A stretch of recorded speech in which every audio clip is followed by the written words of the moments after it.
Kararating lang po ni former Senator Antonio Trillanes dito sa ating Prosecutor's Office ng Quezon City. Sir, short interview, may habol po sa inyo sana. Apa. Okay. Okay na kayo? Good afternoon.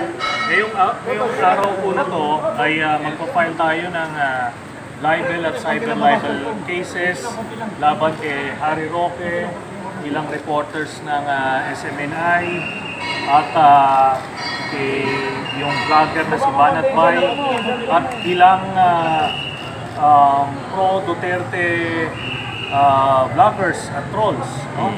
At ito ang ating pushback dun sa kanilang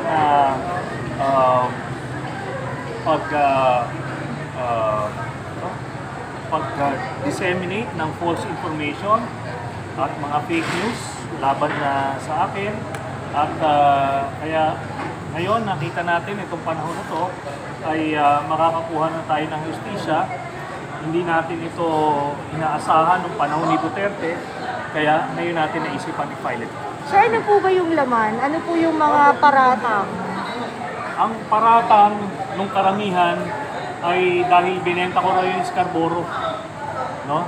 Paulit-ulit ko ito sinasabi kahit na ilang paliwanag na ang ginawa ko. Kaya ngayon, kakasuhan ko na sila. Sir, anong mga particular na ikakaso po ninyo, please? Libel at cyber libel charges. Fiscal corpus.